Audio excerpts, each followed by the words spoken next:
இன்றைய செய்தியின் தலைப்பு பிரச்சனைகள் நிரந்தரமானவைகள் அல்ல. பிதாவாகிய தேவனாலும் கர்த்தராகிய இயேசு கிறிஸ்துவினாலும் கிருபையும் சமாதானமும் உண்டாவதாக. ஆமென். வாழ்க்கையில் பல சம்பவங்கள் நடந்து விடுகின்றன. நடந்த சம்பவங்கள் கடுமையான பிரச்சனைகளை உருவாக்கி விடுகின்றன. ஒருவன் திடீரென்று மாடிப்படியிலிருந்து கீழே விழுந்து விடுகிறான். அது முதற்கொண்டு அவன் நொண்டியே வாழ்நாள் போர் அவன் நடக்கிறான். நிரந்தரமாக இருக்கிறது அந்த பிரச்சனை. அங்கு ஒரு நிகழ்ச்சி நடந்தது, அது கீழே விழுந்தது. அதனுடைய பலனாக அவனுக்கு கிடைத்தது இனி நடக்க முடியாத நிலைமை. இது உலகம் ஐயோ இனி காலமெல்லாம் இவன் நொண்டியாகத்தானே இருக்க வேண்டும் என்று. ஆனால் இன்னொரு நிகழ்வு நடக்கிறது. பிரசித்தி பெற்ற ஒரு மருத்துவர் வருகிறார். அவன் காலுக்கு சிகிச்சை செய்கிறார். அவன் முன்பு விட நன்றாக நடக்கிறவனாய் மாறி போனான். ஆகவே நடந்த சம்பவம் அல்ல, அதற்கு பிறகு நடந்த சம்பவமே வாழ்க்கையில் முக்கியம். விழுந்தது முதலாவது நடந்த சம்பவம், சிகிச்சை பெற்றது இரண்டாவது உள்ள சம்பவம். இரண்டாவது சம்பவம் முந்தைய சம்பவத்தினுடைய விளைவுகளை மாற்றி அமைத்தது. என் பிரியமான சகோதரனே சகோதரி, வாழ்க்கையில் நடைபெற்ற சம்பவங்களையே எண்ணி எண்ணி கலங்குகிறோம். நடைபெற்ற சம்பவங்களினாலே நமக்கு நஷ்டங்கள், கஷ்டங்கள், வேதனைகள், சங்கடங்கள், சோதனைகள் ஏற்பட்டன. வியாதிகள் ஏற்படுகின்றன. மன போராட்டங்கள் இருக்கின்றன. ஆகவே நடந்த சம்பவங்களையே எண்ணி ஐயோ நான் இந்த தவறு செய்ததனால் அல்லவா இப்படி நடந்து விட்டது, ஐயோ நான் இப்படி பேசுறதுதான் அல்லவா இது நடந்து விட்டது, இதை நான் வாங்கினதுனால் அல்லவா இப்படி நடந்து விட்டது என்று நடந்த நிகழ்வுக்கு வருத்தப்பட்டு குற்ற உணர்விலேயே நாம் வாழ்கிறோம். மற்ற மனிதர்களையும் பார்த்த உடனே குற்றத்தைத்தான் நாம் பார்க்கிறோம். நான் உங்களுக்கு 3 ஜோடிகளை நிறுத்துகிறேன். உங்கள் மனதில் எந்த ஜோடி வருகிறது என்று பாருங்கள். தாவீதும் கோலியாத்தும், தாவீதும் யோனத்தானும், தாவீதும் பத்சேபாளும். உங்கள் மனதிற்கு எது படுகிறது? இந்த 3 ஜோடியிலும் எது உங்கள் மனதிலே படுகிறது? தாவீதும் பத்சேபாளும். என்றால் அதுதான் குற்றம். மற்றது ஒன்று வீரத்தை காட்டுகிறது, ஒன்று அன்பை காட்டுகிறது, இன்னொன்று பாவத்தை காட்டுகிறது. மனிதனுடைய உள்ளம் எதைத்தான் நாடி இருக்கிறது? பாவத்தை. அதுதான் வேண்டாம். அந்த மனநிலையை மாற்றுவோம். எப்போதும் ஒரு மனிதனுடைய குற்றத்தையே பார்க்கிற சுவாபம் மாற வேண்டும். அதுபோல நம்முடைய வாழ்க்கையிலும் எங்கோ நடந்த தவறை எண்ணி அந்த தவறுக்குத்தான் இந்த தண்டனை, அந்த தவறுக்குத்தான் இது நடக்கிறது என்று செய்த தவறையே எண்ணி எண்ணி கலங்கி தவித்து இருக்கக்கூடாது. அந்த தவறினாலே பலவிதமான நஷ்டங்கள் நமக்கு ஏற்பட்டிருக்கின்றன. உத்தியோகம் நம்மை விட்டு போயிருக்கோம், நம்முடைய சரீரத்திலிருந்து சுகம் போயிருக்கோம், பணத்தை இழந்திருப்போம், மன சமாதானத்தை இழந்திருப்போம். அது நிரந்தரமானதல்ல. இழந்து போனவைகளை நான் திரும்ப பெற்றுக்கொள்வோம். எப்படி என்றால் 2ஆம் நிகழ்வை கவனியுங்கள். அந்த நிகழ்ச்சி நடந்த பிறகு நாம் என்ன செய்ய வேண்டும் என்பதுதான். என் பிரியமான சகோதரனே சகோதரிகள், நான் சொல்வதை நீங்கள் விளங்கிக் கொள்ளுங்கள். நீங்கள் பாவம் செய்தீர்கள் என்று வைத்துக் கொள்வோம். பாவமா? செய்யாதவள் இல்லையே. அந்த பாவ உணர்விலேயே ஜீவித்துக் கொண்டிருக்கிறீர்கள். நான் இந்த வார்த்தையை சொல்லிவிட்டேன், இந்த பொய்யை சொல்லிவிட்டேன், இப்படி நடந்து கொண்டேனே, இதையே எண்ணி எண்ணி கலங்கி இருப்பதல்ல. இது ஆவிக்குரிய நல்ல சுவாபம் அல்ல. நாம் 2ஆம் நிகழ்ச்சிக்கு போக வேண்டும் என்பதற்காகவே இந்த நாளில் உங்களோடு இந்த செய்தியை நான் கொஞ்ச நேரம் பகிர்ந்து கொள்ள விரும்புகிறேன். வேதத்தில் ஒரு சம்பவத்தை பார்ப்போம். ஆபகுக் 3ஆம் அதிகாரம் 17ஆம் வசனம். ஆபகுக் 3ஆம் அதிகாரம் 17ஆம் வசனம். அத்திமரம் துளிர் விடாமல் போனாலும், அத்திமரம் துளிர் விடாமல் போனாலும், திராட்சை செடிகளில் பழம் உண்டாகாமல் போனாலும், செடிகளில் பழம் உண்டாகாமல் போனாலும், ஒலிவ மரத்தின் பலன் அற்று போனாலும், ஒலிவ மரத்தில் பலனற்று போனாலும், வயல்கள் தானியத்தை விளைவிக்காமல் போனாலும், வயல்கள் தானியத்தை விளைவிக்காமல் போனாலும், கிடையில் ஆட்டு மந்தைகள் முதலற்று போனாலும், தொழுவத்திலே ஆட்டு மந்தைகள் இல்லாமல் போனாலும், தொழுவத்திலே மாடுகள் இல்லாமல் போனாலும், மாடுகள் இல்லாமல் போனாலும், நான் கர்த்தர். இவைகள் எல்லாமே எதிரடையான நிகழ்வுகள். இது சந்தோஷமான நிகழ்வு அல்ல. இதெல்லாம் எதிரடையாக நமக்கு நடந்திருக்கிற காரியங்கள். பிரியமானவர்களே, உங்க சரீரத்திலே சுகம் இல்லாமல் போனாலும், உங்களுக்கு வரவேண்டிய சம்பளம் வராமல் போனாலும், உங்களுக்கு வரவேண்டிய உத்தியோகம் வராமல் போனாலும், உங்கள் வேலையில் நீங்கள் தங்க முடியாதபடி வேலையை இழந்து போனாலும், பலவிதமான குற்றச்சாட்டுகளை நம்ம இது சுமத்தினாலும், இது எல்லாம் நமக்கு நிகழ்கிறதல்ல. இவைகள் எல்லாம் எதிரடையான காரியங்கள். இப்படி நிகழும்போது, ஐயோ என் வாழ்க்கை இப்படி தோல்வியாய் போய்விட்டது, என் வாழ்க்கை இப்படி கஷ்டமாய் போய்விட்டது என்றல்ல, அந்த நிகழ்வுக்கு பிறகு என்ன நடந்தது என்றால் வாசியுங்கள். நான் கர்த்தருக்குள் மகிழ்ச்சியாய் இருப்பேன். நான் கர்த்தருக்குள் மகிழ்ச்சியாய் இருப்பேன். அவனுடைய மனமானது இந்த தோல்வியில் நீடிக்கவில்லை. இவைகள் எல்லாம் எனக்கு இல்லாவிட்டாலும் இவை எல்லாவற்றையும் தருகிற கர்த்தர் என்னோடு கூட இருக்கிறார். எனக்கு இன்றைக்கு சரீரத்தில் சுகம் இல்லை, ஆனால் எனக்கு சுகத்தை தருகிற கர்த்தர் என்னோடு கூட இருக்கிறார். ஆமென். எனக்கு பணம் இல்லை, ஆனால் பணத்தை தருகிற கர்த்தர் என்னோடு கூட இருக்கிறார் என்று அவனுடைய மனமானது இரண்டாம் நிகழ்வுக்கு போனது. முதல் நிகழ்வுகள் எல்லாம், முதல் சம்பவங்கள் எல்லாமே எதிரடையாக இல்லை இல்லை இல்லை என்று இருக்கிறது. ஆனால் மனம் யோசிக்கிறது, இல்லாதவைகளை இருக்கிறது போல் அழைக்கிற தேவனுக்குள் நான் களி கூறுவேன். ஹல்லேலூயா. அதுதான் நம்முடைய மனதை மாற்றிக்கொள்வது. ஆகையினால் ஒரு பக்தன் சொல்கிறான், what happen to us is not important. நமக்கு என்ன சம்பவித்தது என்பது முக்கியமல்ல. What happen to us is very important. எனக்கு என்ன சம்பவித்ததோ அதற்கு என்ன சம்பவித்தது என்பதுதான் முக்கியம். விளங்குகிறதா? எனக்கு என்ன சம்பவித்தது என்பது முக்கியம் அல்ல, எனக்கு சம்பவித்ததுக்கு என்ன சம்பவித்தது. ஆபகுவுக்கு என்ன சம்பவித்தது? நஷ்டங்கள் சம்பவித்தது. அந்த நஷ்டத்துக்கு என்ன சம்பவித்தது? கர்த்தர் மேல் உள்ள நம்பிக்கை இதிலே பிறந்தது. அதனால் என்னுடைய வாழ்க்கை என்ன செய்தது? மாறியது. ஆகவே பிரியமானவர்களே, இந்த நாட்களில் நடைபெற்ற சம்பவங்களை குறித்தே கவலைப்படாதபடி இரண்டாம் சம்பவத்தை கவனியுங்கள். அதன் பிறகு நாம் எப்படி இருக்கிறோம் என்பதை கவனியுங்கள். இந்த நாளிலே நான் தாவீதை குறித்து உங்கள் மத்தியிலே பேச நான் விரும்புகிறேன். எனக்கு அதிக சமயம் இருக்காது என்று எண்ணுகிறேன். ஆக நான் சுருக்கமாகவே நான் இன்றைக்கு பேச விரும்புகிறேன். தாவீதை குறித்து கர்த்தருடைய எதிர்பார்ப்பை முதலாவது பார். நம்மை குறித்தெல்லாம் கர்த்தர் என்னை எதிர்பார்க்கிறார். பிரியமானவர்களே, ஒவ்வொரு பெற்றோர்கள் யோசிப்பார், பையனை பார்த்து நீ கலெக்டராவா என்று எதிர்பார்ப்பார். பையன் 8ஆம் கிளாஸ்ல வீட்டுக்கு திரும்பிடுவான், படிக்க முடியல. எதிர்பார்ப்புக்கு நேர் மாறாக மாறிவிடுகின்றன. வாழ்க்கையில் பல காரியத்தை எதிர்பார்க்கிறோம், கர்த்தரும் எதிர்பார்க்கிறார். தாவீதை குறித்து எதிர்பார்ப்பு. 1 சாமுவேல் 13ஆம் அதிகாரம் 14ஆம் வசனம். இப்போதோ உம்முடைய ராஜ்யபாரம் நிலை நிற்காது, கர்த்தர் தம்முடைய இருதயத்திற்கு ஏற்ற ஒரு மனுஷனை தமக்கு தேடி. இப்போது சவுலை பார்த்து கர்த்தர் பேசுகிறார். சாமுவேல் சொல்லுகிறார், அவனை குறித்து விட்டு விடுவோம், உனக்கு பதிலாக ஒருவன் ராஜாவாக வரப்போகிறான். அது யார்? தாவீது. அந்த தாவீதை குறித்து இங்கு அறிமுகம் செய்யப்படுகிறது. அவன் பராக்கிரமசாலி, வல்லமை உள்ளவன், நல்ல பாடகன், கமன்கல் எறிவன் என்றெல்லாம் சொல்லப்படவில்லை. என்ன சொல்லப்படுகிறது? கர்த்தர் தம்முடைய இருதயத்திற்கு ஏற்ற ஒரு மனுஷனை தேடி. கர்த்தருடைய இருதயத்துக்கு ஏற்ற மனிதன். இதுதான் தாவீதை குறித்த தேவனுடைய எதிர்பார்ப்பு.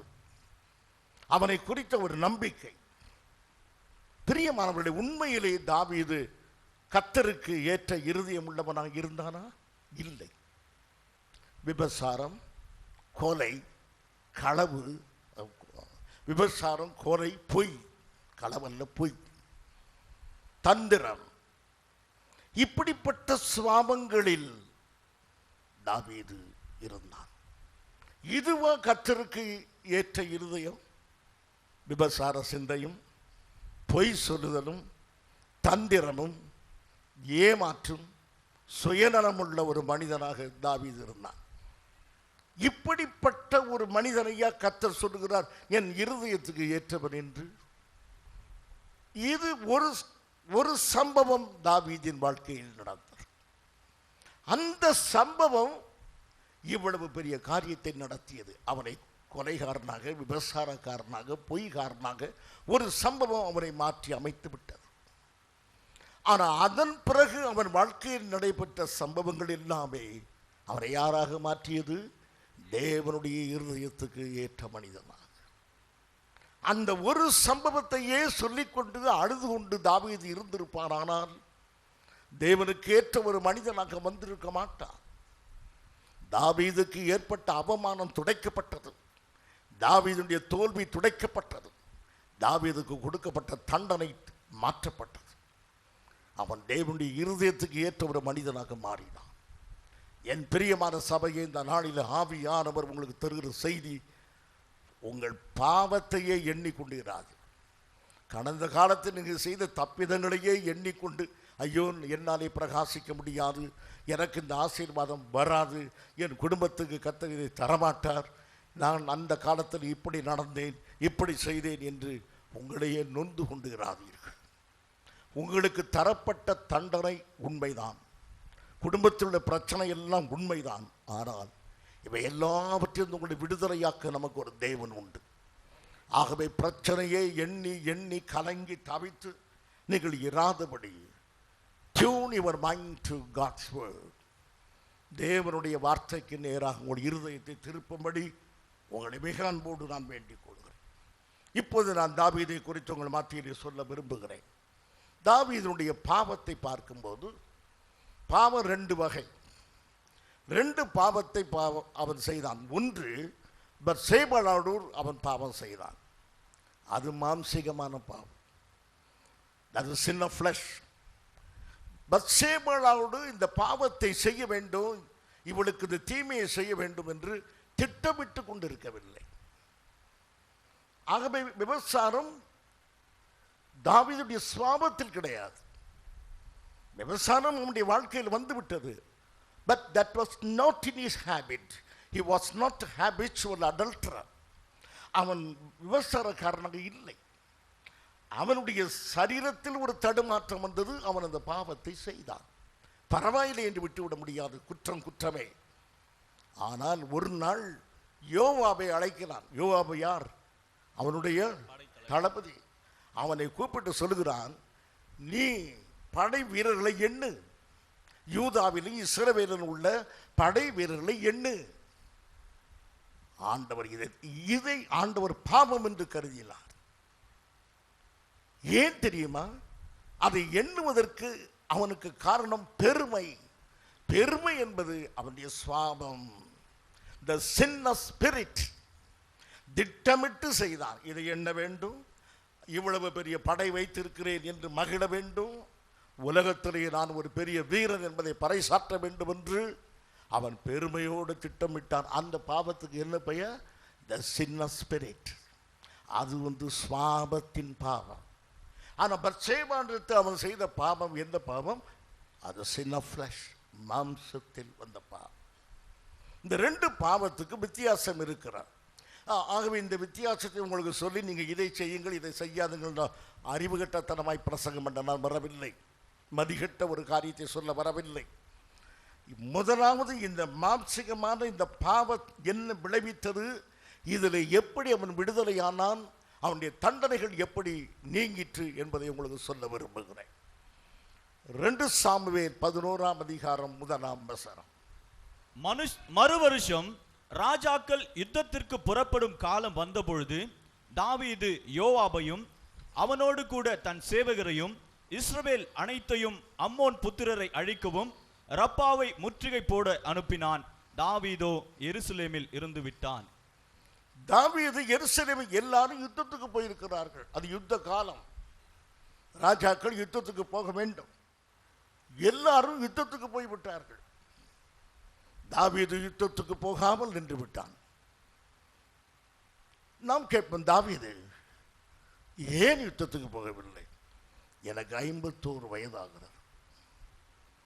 51 வயதில் நான் ராஜ்யபாரத்தை ஆள முடியும், ஆனால் யுத்தத்துக்கு போய் சண்டை போட முடியாது. I am not a military man at this age. இந்த வயதில் நான் மிலிட்டரியில் போய் இராணுவத்தில் போய் சண்டை போட முடியாது. அது நியாயமான காரணம். ஏனென்றால் 51 வயது மிக அதிகமான வயதாக இல்லாவிட்டாலும் போர்க்களத்தில் போய் சண்டை போடக்கூடிய வயது அது அல்ல. ஆகவே அவன் போகவில்லை. எனக்கு வயதாகிவிட்டது என்று சொன்னதில் நாம் ஒரு நியாயம் பார்க்கிறோம். சரி, வயதானதுனாலே நீ சண்டை போட முடியாமல் இருக்கலாம். போர்க்களத்தில் போய் மேற்பார்வையிடலாமே. நம்முடைய படைகள் எப்படி சண்டை போடுகின்றன, நம்முடைய இராணுவம் எப்படி செயலாற்றுகிறது என்பதை நீ கவனிக்கலாமே. ஆகவே யுத்த களத்துக்கு அவன் போகாதது குற்றம். வயதை சொல்லிக்கொண்டு யுத்தத்துக்கு போகாமல் இருக்கலாம், ஆனால் வயதை சொல்லிக்கொண்டு எதற்கு போகாமல் இருக்கக்கூடாது? யுத்த களத்துக்கு போக வேண்டும். அவன் ராஜா, இராணுவ தளபதி கூட, அவனும் கூட இராணுவ வீரன். ஆகவே நிச்சயமாய் அவன் அங்கு போயிருக்க வேண்டும். வயதை சொல்லிக்கொண்டு மனிதர்கள் இன்றைக்கு ஒளிந்து கொள்ளக்கூடாது. குடும்பத்திலும் கூட எனக்கு வயதாகிவிட்டது, எனக்கு எதுவுமே செய்ய முடியாது என்று நீங்கள் சொல்லக்கூடாது. என்றால் எந்த வயதிலும் நான் மாற்ற வேண்டிய கடமைகள் உண்டு.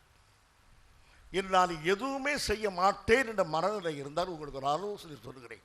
உங்களுக்கு 60 வயது, 70 வயது, 75 வயது, எனக்கு வயதாகிவிட்டது, நான் எதுவுமே செய்ய முடியாது என்றால் உங்களுக்கு ஆலோசனை, நீங்கள் சாப்பிடாதீர்கள். வேலை செய்ய மனதில்லாதவன் சாப்பிடக்கூடாது.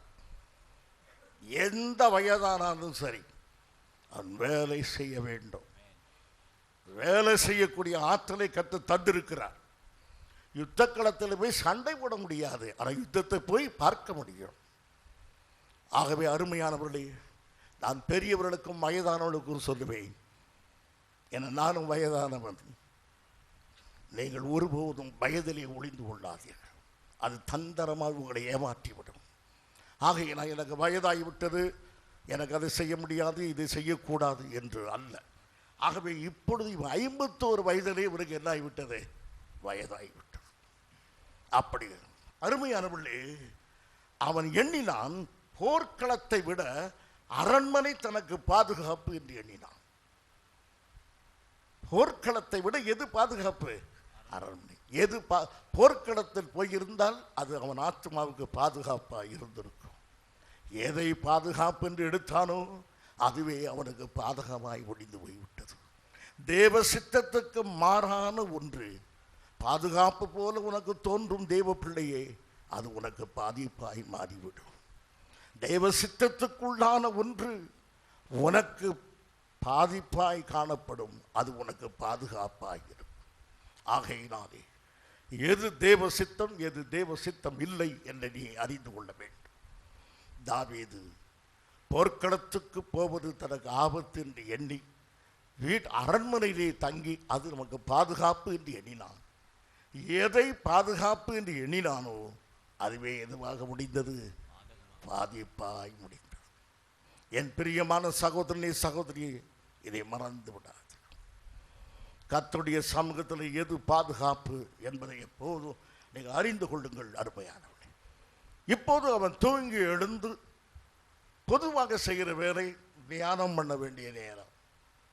ஆனால் இப்போது கடமை தவறி அவன் என்ன செய்கிறான் என்று பார்ப்போம். 2 அவசரம். ஒரு நாள் சாயங்காலத்தில் தாவீது தன் படுக்கையிலிருந்து எழுந்து அரண்மனை உப்பரிகையின் மேல் உலாத்திக் கொண்டிருந்த பொழுது ஸ்நானம் பண்ணுகிற ஒரு ஸ்திரீயை உப்பரிகையின் மேலிருந்து கண்டான். அந்த ஸ்திரீ வெகு சௌந்தரியம் உள்ளவளாய் இருந்தாள். அந்த பெண் மிகுந்த அழகு உள்ளவள் என்று நமக்கு சொல்வது யார்? அந்த பெண் மிகுந்த அழகுள்ளவன் என்று சொல்லப்பட்டிருக்க இந்த கருத்தை நமக்கு சொல்வது யார்? ஆவியானவர். ஆவியானவரே ஒரு பெண்ணை குறித்து அவள் அழகுள்ளவள் என்று சொல்லியிருக்கிறார். அனாவசியமாய் ஆவியானவர் பேசுகிறது இல்லை. ஒரு பெண்ணை பார்த்து இவள் மிக அழகுள்ளவள் என்று ஆவியானவர் சொல்வாரா? நாமே ஒருத்தர் ரோட்டில் போகிற ஆளை பார்த்து அந்த அம்மா ரொம்ப அழகாக இருக்குன்னு சொல்ல மாட்டோம். மனசில் நினைத்தாலும் அப்படியே வச்சுடுவோம், சொல்ல மாட்டோம். ஏன்னா நாகரிகமாக இருக்காது, சொல்லக்கூடாது. ஆனால் ஆவியானவரே சொல்லுகிறார் அழகுள்ள பெண். ஏனென்றால் அது ஒரு எச்சரிப்பு. அந்த அம்மா மோசமான அம்மா அல்ல, அது அழகு வஞ்சனை உள்ளது. அழகு ஒரு மனிதனை ஏமாற்றிவிடும், அழகு உன்னை தடுமாற வைத்து விடும் என்பதனாலே மிக அழகுள்ள பெண் என்பதை அங்கு சொல்லி ஒரு எச்சரிப்பை ஆவியானவர் கொடுத்திருக்கிறார். பாருங்கள் அருமை, இவன் அந்த பெண்ணை பார்த்ததும் ஒரு தடுமாற்றம் அவன் உள்ளத்திலே வந்துவிட்டது. ஒரு நிமிட தடுமாற்றம். இது அவனுடைய பழக்கம் அல்ல. எந்த பெண்ணையும் பார்த்து இப்படி அவன் விரும்புகிறதும் இல்லை, அப்படி பேசுகிறதும் இல்லை. வாழ்க்கையில் இந்த அழகை பார்த்து தடுமாறி போனான். அப்படியானால் அது பரவாயில்லை என்று ஆவியானவர் விடவில்லை, பரவாயில்லை என்று நாமும் சொல்லவில்லை. ஆனால் இயற்கையானதுதான். இது ஒரு ஆணுக்கு உள்ள ஒரு தடுமாற்றம். ஒரு அழகை பார்த்ததும் ஒரு தடுமாற்றம் உண்டாயிற்று. இந்த தடுமாற்றம் வந்ததை குறித்து நான் ஆச்சரியப்படவில்லை. யாருக்கும், எந்த ஆணுக்கும் ஒரு அழகுள்ள பெண்ணை பார்த்து இரண்டாவது முறை யாரென்று பார்க்க தோன்றுவது இயற்கை, இயல்பானது. இப்படி எனக்கு ஏற்படவே இல்லை என்று ஒருவர் சொன்னார், அவர் கடவுளுக்கு பக்கத்தில் இருந்து வந்திருக்க வேண்டும். மனிதனாக இருக்கிற எந்த மனிதனும், மனிதனாக இருக்கிற எவனுக்கும் ஒரு சிந்தனை, ஒரு அழகை பார்த்த உடனே இவருக்கு 51 வயதிலே ஒரு ராஜாவாக இருந்தபடியினாலே ராஜரீகத்தினுடைய மேன்மையிலே தன்னை எண்ணி பார்த்து அந்த பெண்ணுடைய அழகிலே அவன் மயக்கம் அடைந்தான். பிரியமானவர்களே, ஆனால் ஒரு காரியத்தை, தடுப்பு சுவர் ஒன்று வேண்டும். பத்சேபாளுக்கும் தாவீதுக்கும் மத்தியில் ஒரு தடுப்பு சுவர் இருக்கிறார். அது என்ன தடுப்பு சுவர்? தாவீதே, நீயே ஒரு ராஜா, அவன் உன்னிடத்தை வேலை செய்கிறவனுடைய மனைவி, உன்னுடைய ராஜரீகத்துக்கு களங்கம் வந்துவிடும். இந்த தவறு செய்யாதே என்று உத்தியோகத்திலே அவனுக்கு, அவனுடைய உத்தியோகம் அவனை தடுத்திருக்க வேண்டும். His office should stand between Bathsheba and himself. பத்சேபாளுக்கும் அவனுக்கு மத்தியிலே அவனுடைய ராஜரீகம் நின்றிருக்க வேண்டும். அது நிற்கவில்லை. ராஜரீகத்துக்கு வலுவில்லை. ராஜ்யங்களை வெல்லுகிறது இருந்ததை தவிர மனதை வெல்லுகிற சக்தி எதற்கு இல்லை? ராஜரீகத்துக்கு இல்லை. அந்த தடுப்பு சுவர் இடிந்து விழுந்தது. மனசாட்சி அப்படி செய்யாதே, அது இன்னொருத்தருடைய மனைவி, மனசாட்சியும் மழுங்கி போனது. ஆகவே மனசாட்சியோ, சமுதாய சாட்சியோ, உத்தியோகமோ அவனை தடுத்து நிறுத்த முடியவில்லை. இவை எல்லாவற்றையும் மீறி ஒரு பெரிய சக்தி இருக்கிறது. அதுதான் உண்மையான தடுப்பு சுவர். அது என்ன? தேவ சமூகம். கர்த்தருடைய சமூகத்தை மாத்திரம் தாவீது எண்ணி இருப்பாரானால் இந்த தவறை அவன் செய்திருக்க மாட்டான். அது எப்படி கர்த்தருடைய சமூகத்தை இந்த நேரத்தில் எண்ணுவது? ஆதியாகமம் 39ஆம் அதிகாரம் 9ஆம் வசனத்தின் கடைசி பகுதி. இப்படி இருக்க நான் இத்தனை பெரிய பொல்லாங்குக்கு உடன்பட்டு தேவனுக்கு விரோதமாய் பாவம் செய்வது எப்படி என்றான். இதுபோல ஒரு சூழ்நிலை யோசேப்புக்கு வந்தது. இதுபோல ஒரு சூழ்நிலை, இதை விட மோசமான சூழ்நிலை. ஆனால் அவன் கர்த்தரை முன்னிறுத்தினான். தாவீது பாவம் செய்யாதிருக்க அவனுடைய ராஜாவுங்கிற உத்தியோகம் தடுக்கவில்லை, அவன் மனசாட்சி தடுக்கவில்லை, சமுதாயம் தடுக்கவில்லை. ஆனால் யோசேப்பை தடுத்து நிறுத்தியது எது? தெய்வ பயம். கர்த்தருடைய வசனத்தை எண்ணினான். அதனாலே சொல்கிறான், தேவனுக்கு விரோதமாக பாவம் செய்வது எப்படி? தாவீது கர்த்தரை தனக்கு முன்பு நிறுத்த தவறி போனான். இதே தாவீது பிற்காலத்திலே சொல்லுகிறான், கர்த்தரை எப்பொழுதும் எனக்கு முன்பாக வைத்திருக்கிறேன். அதனால தான் பிற்காலத்திலே அவன் ஜாக்கிரதையாக நடந்தான். ஆக எப்பொழுதும் வேத வசனத்தை முன்னால் வையுங்கள். ஒரு காரியத்தை செய்யும்போது சமுதாயம் ஏற்றுக்கொள்ளுமா, யாராவது கண்டுபிடிப்பார்களா என்று யோசிக்காதீர்கள். என் கர்த்தர் என்ன சொல்கிறார்? லஞ்சம் கொடுத்து வேலை கிடைக்கிறது. லஞ்சம் பரிதானம் கொடுக்கலாமா கொடுக்கக்கூடாதா சொல்லுங்கள். அதை எத்தனை பேர் பரிதானம் கொடுத்து வேலை வாங்குகிறீர்கள்? ஆகையினால் நீங்கள் தடுப்பற்றவரை தாண்டி போகிறீர்கள், தேவனுடைய சமூகத்தை தாண்டி போகிறீர்கள். ஆனால் இங்கும் அவன் தேவ சமூகத்தை அவன் தாண்டி இந்த தவறை செய்தான். அவனை தடுக்கிற தேவ சமூகத்தை அவன் அலட்சியம் பண்ணினான். அவன் மனதிலே கர்த்தர் பேசியிருக்க மாட்டாரா? விபசாரம் செய்யாதே என்று அவனுக்கு சொல்லியிருக்க மாட்டாரா? ஆகவே தேவ சமூகத்தை அலட்சியம் பண்ணினான், கர்த்தருடைய வசனத்தை அலட்சியம் பண்ணினான். அதனாலே இந்த பாவத்தை செய்தான். ஆனால் கர்த்தர் சும்மா இருந்தாரா? 11:3 வாசி. அப்பொழுது தாவீது அந்த ஸ்திரீ யார் என்று விசாரிக்க ஆள் அனுப்பினான். அவள் எலிமியாவின் குமாரத்தியும் ஏத்தியனான ஊரியாவின் மனைவியுமாகிய பத்சேபாள் என்றார்கள். இப்போது அவள் யார் என்று இருக்கட்டும், தாவீதுக்கு நன்றாக தெரியும் ஏது நமக்கு சம்பந்தமில்லாத காரியம். இது தேவன் ஒருபோதும் சம்மதிக்க மாட்டார் என்பது அவனுக்கு தெரியும். கர்த்தர் இதை தடை பண்ணுகிறார் என்பது அவனுக்கு தெரியும். கர்த்தர் தடை பண்ணின காரியத்தில் விசாரணை அவசியமே இல்லை. இதை செய்யாதே என்று கர்த்தர் சொன்னால் நீ பரிதானம் வாங்காதே. யார் தான் வாங்காமல் இருக்கிறார்கள்? வாங்கினால் கொடுத்தால் என்ன குற்றம்? கொடுத்த பிறகு வருகிற சம்பளத்தில் நான் தசமபாகம் கொடுத்து விடுவேன், சரிக்கு சரியாய்விடும். வீணான தர்க்கங்கள், வீணான ஆராய்ச்சிகள். கர்த்தர் உன்னை தடுத்த பிறகு அதை குறித்து விசாரிக்கவே கூடாது, அது வேண்டாம் என்று விட்டுவிட வேண்டும். இந்த இடத்தில் தான் தவறி போய் இதை விசாரிக்கிறான். விசாரிக்கும் போது அவனுக்கு சொல்லப்படுகிற காரியம் என்ன? வாசியங்கள் என்ன சொல்லப்படுகிறது? அவள் எலிமியாவின் குமாரத்தியும். யாருடைய குமாரத்தி? எலியா. சொல்ல வாசியங்கள். எலியாமின் குமாரத்தி. இது போதும், இவ்வளவு சொன்னால் போதும். இஸ்ரவேலிலே இது யார் என்று கேட்டால் இன்னாருடைய மகன், இன்னாருடைய மகள், அவருடைய பேத்தி என்று சொல்வதுதான் இஸ்ரவேலுடைய வழக்கம். ஒரு ஆளை இப்போ உதாரணமாக அஜய் யார் என்று கேட்டால் இஸ்ரவேலில் சொல்வார்கள் பாஸ்டர் சுந்தர்ராஜனுடைய மகனாகிய எபனேசர் சுந்தர்ராஜனுடைய மகனாகிய அஜய் சுந்தர்ராஜ்.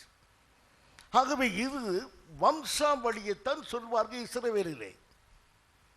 ஆனால் இங்கே பாருங்கள், வம்சாவளியிலே சொல்ல வேண்டிய காரியத்தை எப்படி சொல்லியிருக்கிறது? நீங்க தான் சொல்லணும், வேதத்தை திறந்து வாசித்து சொல்லுங்க. எலியாமின் குமாரத்தியும் ஏத்தியனான உரியாவின் மனைவியுமாகிய பத்சேபா. அங்கு கூடுதலாக எது சொல்லப்பட்டிருக்கிறது? மனைவி. இது சொல்ல மாட்டார்கள் இஸ்ரவேலில். இது யாருடைய மகள் என்று கேட்டால் இன்னாருடைய மனைவி எல்லாம் வராது.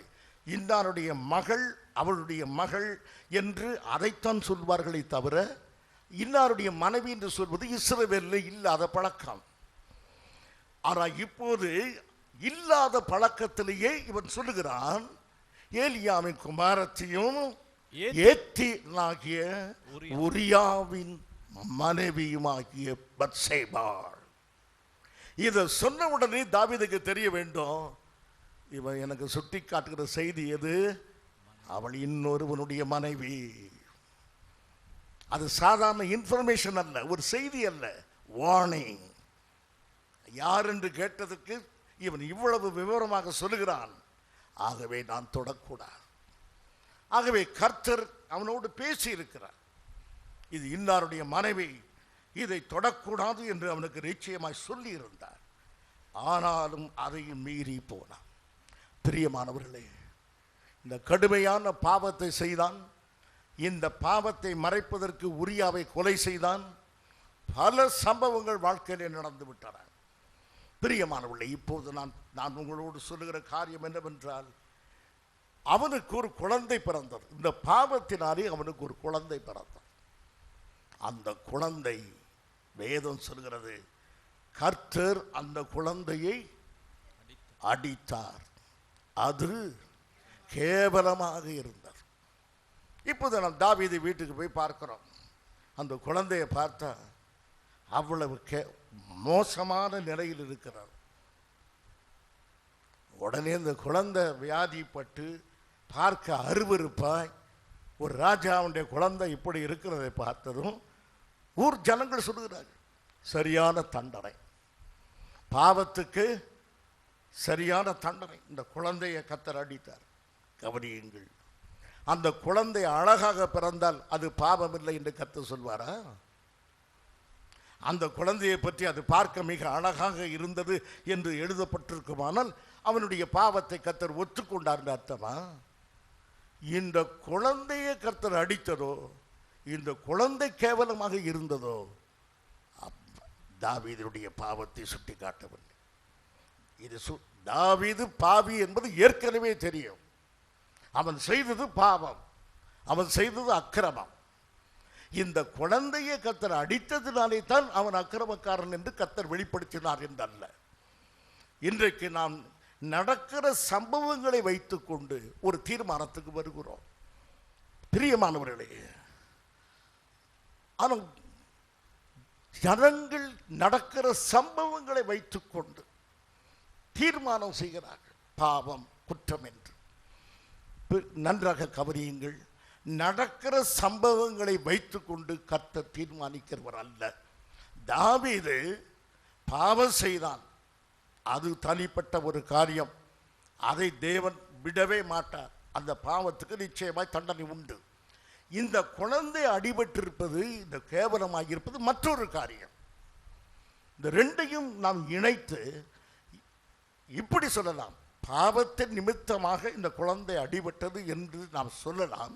ஆனால் இப்படி அடித்ததினால் மாத்திரம்தான் அவன் பாவி என்று நாம் விளங்கிக் கொள்கிறோம் என்பது தவறு. ஏனென்றால் நடக்கிற சம்பவங்களை வைத்துக்கொண்டு நாம் ஒரு முடிவுக்கு வரக்கூடாது. ஒரு சம்பவத்தை உங்களுக்கு சொல்லுகிறேன். ஆகார் அழுது கொண்டே போகிறாள், வனாந்தரத்தின் மார்க்கமாய் அழுது கொண்டே போகிறாள். அப்போது ஆண்டவர் எதிரே வருகிறார். அவள் எண்ணியிருப்பார், என்னை பார்த்து கேட்பார், ஆபிரகாமினுடைய மனைவியை ஏன் அழுகிறாய் என்று கேட்பார் என்று அவள் எதிர்பார்த்திருக்கிறார். வந்திருக்கிறவர் நம்மை பார்த்து அப்படி கேட்பார் என்று ஆச்சரியப்படும்படி திடுக்கிடும்படியாக வந்தவர் ஆகாரை பார்த்து சொல்லுகிறார். ஆதியாகமம் 16ஆம் அதிகாரம் 8. வெளியில் இருக்கிறவள் தயவு செய்து விளையாடும்படி வேத வசனத்தை கவனியுங்கள். சாராயின் அடிமை பெண்ணாகிய ஆகாரே, நிறுத்தி வாசியுங்கள். சாராயின் அடிமை பெண்ணாகிய ஆகாரே, எங்கே இருந்து வருகிறாய்? அவள் இப்போது தன்னை யாரென்று எண்ணிக்கொண்டு போகிறாள்?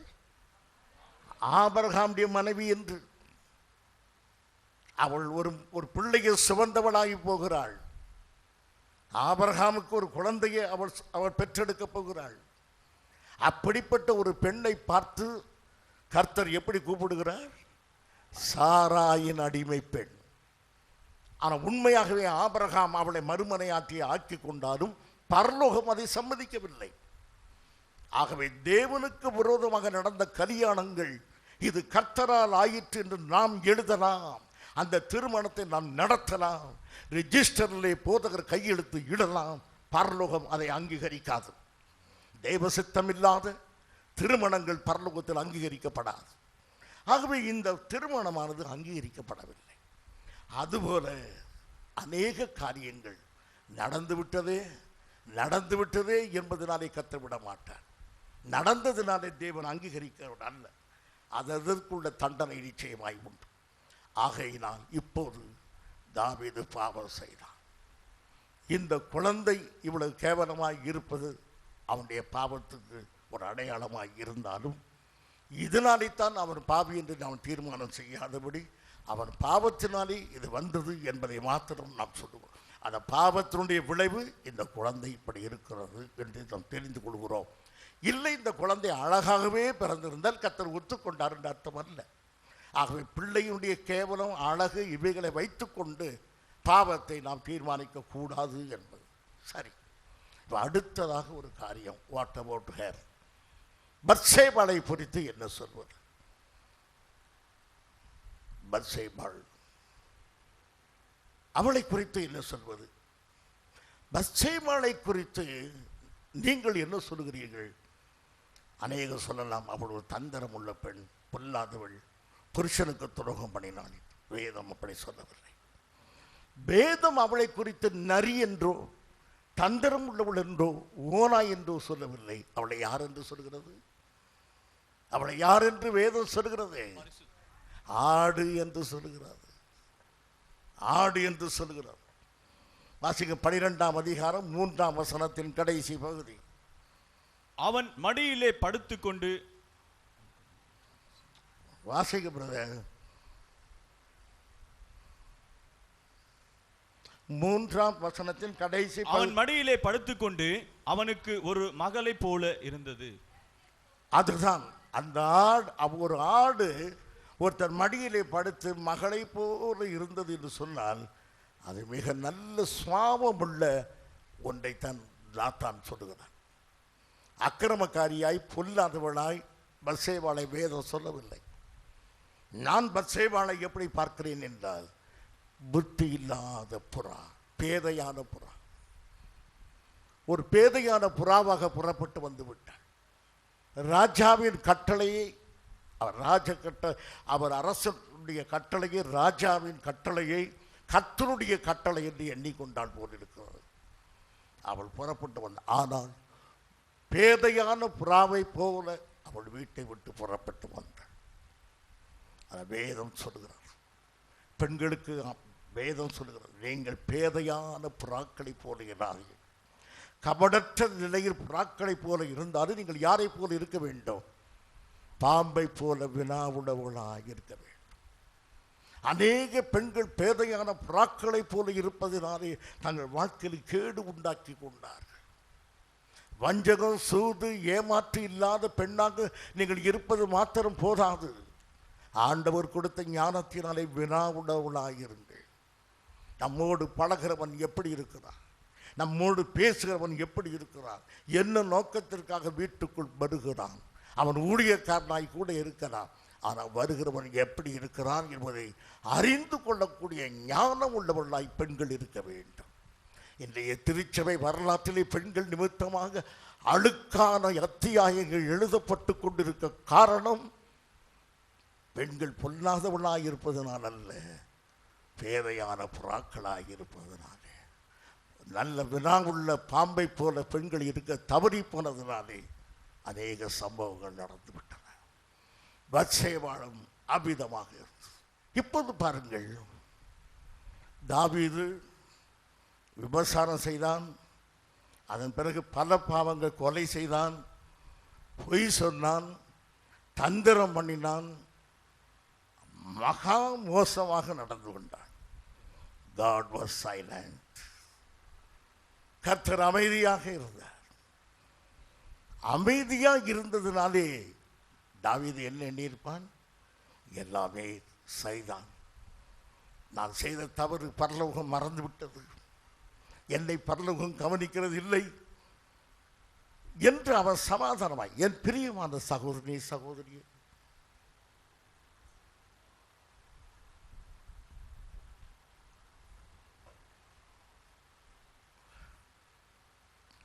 பரலோகம் அமைதியாக இருப்பதினாலே, நமக்கு எதுவுமே நடக்கவில்லை என்பதனாலே நாம் செய்கிற எல்லா காரியத்தையும் கர்த்தர் சகித்து கொண்டார் அர்த்தம் அல்ல.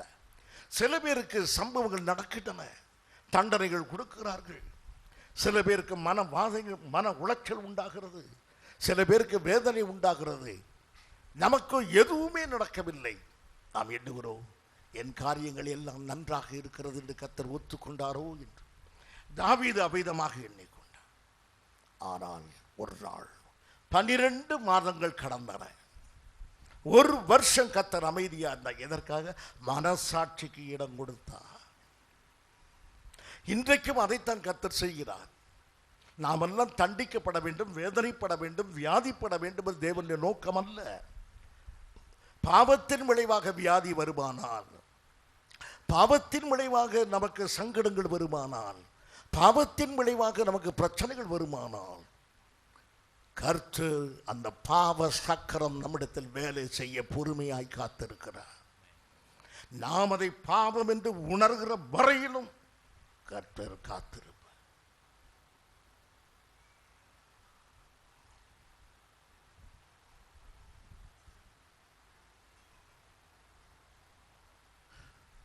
ஆகவே 12 மாதங்கள் கர்த்தர் பொறுமையோடு காத்திருக்கிறார். எதற்காக? தாவீதுடைய மனசாட்சி வேலை செய்ய வேண்டும் என்று. இன்றைக்கும் கர்த்தர் எதிர்பார்த்திருப்பது நாம் குற்ற உணர்வில் ஐயோ பாவி ஐயோ பாவி என்று அலறிக் கொண்டிருப்பதல்ல, நம்முடைய பாவத்தை உணர்ந்து மனம் திரும்புவதற்கு கர்த்தர் காலத்தை கொடுத்து கொண்டிருக்கிறார். 12 மாதங்கள் ஓடின. Someone please read from the English Bible, King James Version, 2 Samuel chapter 12 first verse. 2 Samuel 12ஆம் அதிகாரம் 1ஆம் வசனம்.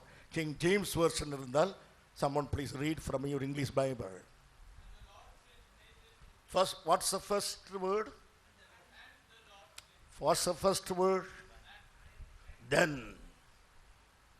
T-H-E-N, then. அந்த வார்த்தை எதில் இல்லை? மற்ற வேர்ஷன்லையும் இல்லை, இந்த தமிழ் பைபிள் தமிழ்லையும் அப்பொழுதுன்னு இருக்க வேண்டும். அப்பொழுதுங்கிற வார்த்தை இல்லை, ஆனால் ஆங்கிலத்தில் இருக்கிறது அப்பொழுது then என்று இருக்கிறது. என்ன தெளிவாக ஆண்டவர் பேச, அப்பொழுது. எப்பொழுது? அவன் பத்சேபாளை பார்த்த உடனே அல்ல, பத்சேபாளை அழைத்தானே அப்பொழுதல்ல, பத்சேபாள் சொல்லி அனுப்பினாலே நான் கர்ப்பமாய் இருக்கிறேன் என்று அப்பொழுதல்ல, உரியாவை கொலை செய்த போது அப்பொழுதல்ல, குழந்தை பிறந்ததே அப்பொழுதல்ல, அந்த குழந்தை இறந்ததே அப்பொழுதல்ல, தேவன் குறித்த அப்பொழுது. God's time. தேவன் ஒரு நேரத்தை குறித்தார். இந்த நேரம் தான் தாவீது விசாரிக்கப்பட வேண்டும் என்று. ஆம் பிரியமானவர்களே, கர்த்தர் ஒரு நாள் வைத்திருக்கிறார். தாவீதை விசாரிக்க அவசரப்படவில்லை, ஆத்திரப்படவில்லை. நீங்களும் யாரையும் குறித்து தீர்ப்பு சொல்ல ஆத்திரப்படாதீர்கள். அவர் அப்படி, இவர் அப்படி, இவள் அப்படி தீர்ப்பு சொல்வதற்கு ஆத்திரப்படாது. God waited for 12 months. கர்த்தர் 12 மாதங்கள் காத்திருந்தார் தாவீதை விசாரிக்க. நீங்கள் ஏன் ஆத்திரமாய் இருக்கிறீர்கள்? மற்றவர்களை குறித்து குறை சொல்வதில் ஏன் ஆத்திரமாய் போகிறீர்கள்? அவர் அந்த லஞ்சமாகினார், இவர் இதை செய்தார், அவர் ஏமாற்றினார், இவர் காணிக்கை திருடினார், இவர் போய் ஏன் அப்படி சொல்லுகிறீர்கள்? Can't you wait? நீங்கள் கொஞ்சம் பொறுமையாய் இருக்க முடியாதா? அருமையானவர்களே, அவன் பொறுமையாய் கர்த்தர் இருந்தார். இருந்து 12 மாதம் கழித்து யாரை அனுப்பினார்? யோவாபை அல்ல, அகித்தோப்பலை அல்ல. யாரை அனுப்பினார்? ப்ராஃபட் நாத்தான், தேவ மனிதனை அனுப்பினார். என் பிரியமான சபையை, மற்றவுடைய பாவங்களை குறித்து நீங்கள் கண்டிக்க வேண்டும் என்ற ஒரு எண்ணம் உங்களுக்கு வருமாறா நீங்கள் தேவ மனிதனாக இருக்க வேண்டும். உங்கள் மனசாட்சி சொல்ல வேண்டும், I am a man of God. அப்படி ஒரு எண்ணம் இருந்தால் மாத்திரமே மற்றவிடத்தில் போய் உன் பாவத்தை நீங்கள் கண்டிக்க வேண்டும். நீ அக்கிரமம் செய்கிறாய், அநியாயம் செய்கிறாய் என்று கண்டிக்க வேண்டும் என்றால் நீ தேவனால் அனுப்பப்பட்டிருக்க வேண்டும். நாத்தான் போய் தாவீதை கண்டிக்கிறான் என்றால் கர்த்தராலே அனுப்பப்பட்ட மனிதன், தேவனாலே அனுப்பப்படாது. யாரும் யாரை குறித்து விமர்சிக்க கூடாது. மற்றவர்களை குறித்து விமர்சிப்பதாக இருந்தால் உங்களுக்கு தெரிய வேண்டும் நீங்கள் தேவனாலே அனுப்பப்பட்டீர்கள் என்று. Nathan was sent by God, authorized by heaven. அவன் பரலோகத்தினாலே அவன் அதிகாரப்படுத்தப்பட்டிருக்கிறான்.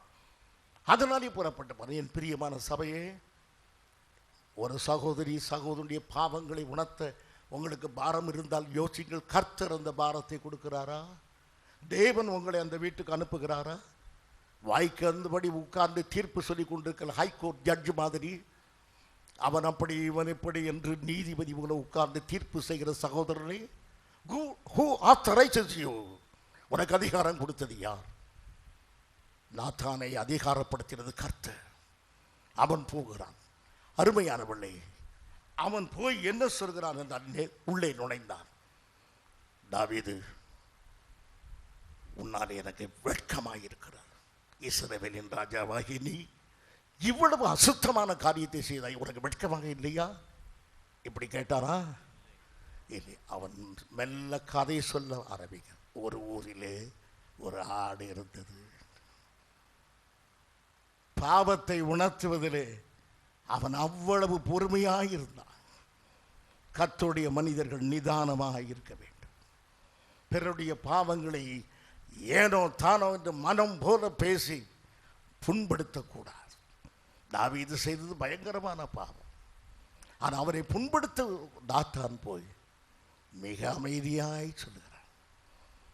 பிரியமானவர்களே, இந்த பாவத்துக்கு காரணம் என்ன? ஒரு வழிப்போக்கனை திருப்தி பண்ணிவிட்டான். நாத்தான் சொல்லுகிறான், ஒரு வழிப்போக்கன் வந்தான், அவனுக்கு இந்த ஆட்டை சமைத்து கொடுத்து விட்டாய். அந்த வழிப்போக்கன் யார் சொல்லுங்கள்? அந்த வழிப்போக்கன் யார்? தாவீதுடைய சிந்தனை, அவனுடைய சுவாபம் அல்ல. சுவாபமாயிருந்தால் வீட்டில் உள்ள ஆள். ஒரு மனிதன் எனக்கு ரொம்ப கோபம் வருகிறது உண்மையில், அது என்னுடைய சுவாபம், என் வீட்டில் உள்ள சுவாபம். தாவீதுக்கு திடீரென்று இப்படி ஒரு ஆசை வந்தது, அது சிந்தனை. ஒரு சிந்தனைக்கு நீ பலியிட்டு விட்டாய். ஒரு வழிப்போக்கனுக்கு அது உனக்கு சொந்தமானதல்ல. நீ விபசாரக்காரன் அல்ல, நீ நல்லவன். ஆனால் ஒரு சிந்தனை உனக்கு வந்தது, அந்த சிந்தனைக்கு விருந்தாக்கி விட்டாய். யாரை? பத்சேபாளை. அழகாக எடுத்து சொன்னான் பாவத்தை. கதையை கேட்டவுடனே தாவீது சொல்லுகிறான், 5ஆம் வசனத்தை வாசிங்க. அப்பொழுது தாவீது அந்த மனுஷன் மேல் மிகவும் கோபம் உண்டாவனாகி நாத்தானை பார்த்து, இந்த காரியத்தை செய்த மனுஷன் மரணத்திற்கு பாத்திரன் என்று கர்த்தருடைய ஜீவனை கொண்டு சொல்லுகிறேன். இந்த சொன்ன உடனே தாவீது சொல்லுகிறான், அந்த மனிதன் சாகவே வேண்டும் என்று சொல்லுகிறேன். நாத்தான், நீயே அந்த மனுஷன், நீயே அந்த மனுஷன், அந்த மனுஷன் சாகவே வேண்டும், நீயே அந்த மனுஷன். சரியான நேரத்தில் தேவ மனிதன் தேவனுடைய தீர்ப்பை அவனுக்கு சொல்றான், நீ சாக வேண்டும். இந்த தீர்ப்பு யார் எழுதியது? தாவீதே எழுதி கொண்டான். அவன் சாக வேண்டும் என்றால் நீயே அந்த மனுஷன். பிரியமானது, இதுதான் வாழ்க்கையின் மிகப்பெரிய நிகழ்வு. தாவீதுடைய வாழ்க்கையில் ஒரு தோல்வி, தாவீதின் வாழ்க்கையில் உள்ள மிகப்பெரிய ஒரு நிகழ்வு இது. ஆனால் இந்த நிகழ்வுக்கு என்ன நடந்தது? அதுதான் வாழ்க்கையை மாற்றி. இதுவரைக்கும் தாவீது தேவனுக்கு ஏற்ற மனிதன் அல்ல. இதுவரைக்கும் பொல்லாதவன், அக்கிரமக்காரன், விபசாரக்காரன், கொலைகாரன், மனித சமுதாயத்தில் ஒதுக்கப்பட வேண்டிய மனிதனாக இருக்கிறான். இப்போது ஆண்டவர் அவனுக்கு பாவத்தை சொல்லுகிறார், கடுமையான தண்டனை, நீ சாக வேண்டும் என்று. இப்போது தண்டனை நீங்க போகிறது. என்ன காரியம் நடக்க போகிறது? மகத்தான காரியத்தை அவன் செய்தான். சங்கீதம் 51:14 அவன் தன்னுடைய அறிக்கையை சொல்லுகிறான். வாசியுங்கள். சங்கீதம் 51:14. பலியை நீர் விரும்புகிறது இல்லை, விரும்பினால் செலுத்துவேன். தேவரீர் ஒருவருக்கு விரோதமாகவே நான் பாவம் செய்தேன் என்றான். அந்த வசனத்தை வாசிங்க. தேவரீர் ஒருவருக்கே விரோதமாக நான் பாவம் செய்து உமது கண்களுக்கு முன்பாக பொல்லாங்கானதை நடப்பித்தேன். நீர் பேசும் பொழுது உம்முடைய நீதி விளங்கவும், நீர் நியாயம் தீர்க்கும் பொழுது உம்முடைய பரிசுத்தம் விளங்கவும் இதை அறிக்கை இடுகிறேன். எனக்கு வேண்டியதெல்லாம் அவனுடைய பாவ அறிக்கை மாத்திரமே. கர்த்தருடைய சமூகமானது பாவத்தை சொன்ன உடனேயே அவன் என்ன செய்தான்? தேவரீர் ஒருவருக்கு விரோதமாக பாவம் செய்தேன் என்று அந்த பாவ அறிக்கையை பாடலாக எழுதி எத்தனை ஆயிரம் வருஷங்கள் தன் சந்ததி வாசிக்கும்படியாக தன் பாவ அறிக்கையை வைத்தான். தன் பாவத்தை மறைத்து வைக்கிறவன் வாழ்வடைய மாட்டான். தன் பாவத்தை அறிக்கை செய்ததோடு கூட அதை ஒரு வரலாறாக எழுதி வைத்து பின்வரும் சந்ததி அதை அறிந்து கொள்ள வேண்டும் என்று எழுதினான்.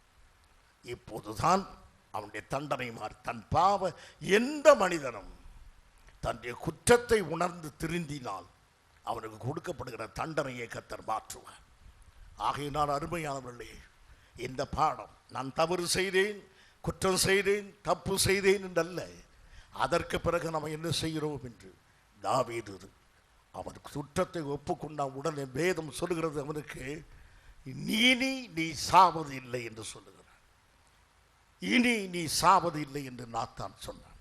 அவனுடைய தண்டனை அவனை விட்டு விலகியது. கர்த்தர் அவன் பாவத்தை மன்னித்த பிறகு தேவனுக்கு ஏற்ற இருதயமுள்ள மனிதனாக மாறி சிங்காசனத்தில் அமர்ந்திருக்கிறான். பிரியமானவர்களே, நான் ஒரு கருத்தை சொல்லி நான் முடிக்கிறேன். பிரியமில்லாத மனிதனாய், தேவனை விட்டு தூரமாய் சஞ்சரித்தவனாய், இவனா தேவ மனிதன் என்று சொல்லக்கூடிய அளவுக்கு அவ்வளவு கேவலமாய் போய்விட்ட தாவீது கர்த்தருடைய இருதயத்துக்கு ஏற்ற மனிதனாக மாறுவதற்கு காரணம் பாவத்தை உணர்ந்து மன்னிப்பு கேட்டதினாலே. அந்த மன்னிப்பை அவன் பெற்ற பிறகு அவனுக்கு ஒரு மகன் பிறந்தான். அவன் தான் சாலமோன். சாலமோன் யாரிடத்தில் பிறந்தான்? பத்சேபாளிடத்தில் பிறந்த சாலமோன் தான் எருசலேம் தேவாலயத்தை கட்டினான். பாவத்தை மன்னிப்பதிலே கர்த்தர் அவ்வளவு ஒரு ஐஸ்வர்யவான். இன்னொரு பாவம் செய்தான். அதை பேச எனக்கு சமயம் இல்லை. ஒரே வார்த்தையில் சொல்லி, இன்னொரு பாவம் செய்தான். தன்னுடைய படையை எண்ணும்படி செய்தான். அது பெருமையின் பாவம். கர்த்தர் தண்டித்தார். 70,000 பேர் மரித்தார்கள். அந்த ஆண்டவர் சொல்லுகிறார், அந்த வாதையை நிறுத்தி சொல்லுகிறார், இந்த இடத்துல எனக்கு ஒரு பலிபீடம் கட்டு என்கிறார். அந்த இடத்தில் தான் தேவாலயம் கட்டப்பட்டது. அதுவும் பாவத்திலே விளைவுதான் அந்த இடம். பாவத்தினுடைய விளைவுதான் பத்சேபாள். அவளிடத்தில் பிறந்ததுதான் சாலமோன். பாவத்தினுடைய விளைவாக கிடைத்ததுதான் அந்த நிலம். இந்த நிலமும் சாலமோனு சேர்ந்ததுதான் தேவனுடைய ஆலயம். நம்முடைய பாவம் மிக கொடியது. ஆனால் பாவத்தின் மீது விடுகிற மன்னிப்பு மிக ஐஸ்வர்யம் உள்ளது. அதை கொண்டு கர்த்தர் பெரிய காரியங்களை செய்வார். எங்கு பாவம் பெருகிறதோ அங்கு தேவனுடைய கிருபை பெருகும் என்றபடி தாவீதுடைய பாவத்துக்கு தக்கதாக அவன் மன்னிப்பு கேட்டதன் ஐஸ்வர்யம் பெருகி அதனுடைய விளைவு எருசலேமின் தேவாலயம் நின்றது. அதே தாவீதுடைய வம்சத்தில் அந்த தேவாலயத்தோட பெரியவராகிய நமது கர்த்தராகிய இயேசு கிறிஸ்து தாவீதின் குமாரனாய் வந்தார். ஆகவே பாவத்தை மறக்கிறவர், பாவத்தை மன்னிக்கிறவர், பாவத்தை நினைக்காதவர் இந்த நாளிலே குற்ற உணர்வோடு பாவ உணர்வோடு அறையாதபடி என் பாவங்களை என் கர்த்தர் மன்னிக்க வல்லமை உள்ளவராயிருக்கிறார். அவர் மன்னித்த பிறகு நான் பொன்னாக விளங்குவேன். கர்த்தர் என் முற்பகுதியை விட என் பிற்பகுதியை மிக அதிகமாக ஆசீர்வதிப்பான நம்பிக்கையோடு கரமுயர்த்தி கர்த்தரை நான் ஸ்தோத்திரம் பண்ணுவோம். கிருபையும் இரக்கமும் நிறைந்த எங்கள் பரலோக பிதாவே, ஆண்டவரை இன்றைக்கும் எங்களுடைய வாழ்க்கையை ஆண்டவரை படம் பிடித்து காண்பித்து ஆண்டவரே பாவத்தினுடைய ஆண்டவரை பிடியில சிக்கியிருந்த எங்களை நீர் மன்னித்து மீட்டெடுத்திருக்கிறீர். ஆண்டவரே, நாங்கள் உம்முடைய சமூகத்துல எங்களுடைய பாவங்களை அறிக்கையிட்டு அவைகளை விட்டு விடுகிற பொழுது உம்முடைய மன்னிப்பின் ஐஸ்வர்யம் எங்களுடைய வாழ்க்கையில அது பெரிதாக இருக்கும் என்று சொன்ன கிருபைக்காக உமக்கு நன்றி ஆண்டவரே. தாவீதினுடைய வாழ்க்கையில நாத்தான் மேல் ஆண்டவரை சுட்டி காட்டின பொழுது, உம்முடைய நேரம் வந்த பொழுது அன்னை சொன்ன பொழுது தாவீது ஆண்டவர் மனசாட்சியில உணர்வடைந்து ஆண்டு தன்னுடைய வாழ்க்கையில செய்த பாவத்தை உம்முடைய சமூகத்துல சொல்லி ஆண்டவர் அறிக்கையிட்ட பொழுது தேவன் ஒரு மிகப்பெரிய மன்னிப்பை தந்து வேதம் சொல்லி இருக்கிறது. ஆண்டவரே, தாவீது என்னுடைய இருதயத்துக்கு ஏற்றவன் என்று சொல்லி அப்படி போல மாற்றின தேவன் எங்களையும் உம்முடைய இருதயத்துக்கு ஏற்றவளாய் மாற்றுகிறதுக்கு நீ தந்த உம்முடைய நல்ல ஆண்டவர் வல்லமையுள்ள வார்த்தைகளுக்காக உமக்கு நன்றி செலுத்துகிறோம். பேசின ஆண்டவர் உம்முடைய தாசரை ஆண்டவரை முற்றிலுமாய் ஆரோக்கியத்தை தந்து இன்னும் பல்லாயிரங்களுக்கு எடுத்து பயன்படுத்தும்படியா ஜெபிக்கிறோம். எங்களுக்கு ஆசீர்வாதமாய் இருந்ததுக்காக உமக்கு நன்றி. வந்திருந்த ஒவ்வொருவரையும் உம்முடைய கரம் நீட்டி ஆசீர்வதிப்பீராக. இயேசுவின் நாமத்தில் ஜெபிக்கிறோம் எங்கள் ஜீவனுள்ள நல்ல பிதாவே, ஆமென். என் ஆத்துமாவே கர்த்தரை ஸ்தோத்திரி, என் முழு உள்ளமே என்னோட பரிசுத்த நாமத்தை ஸ்தோத்திரி.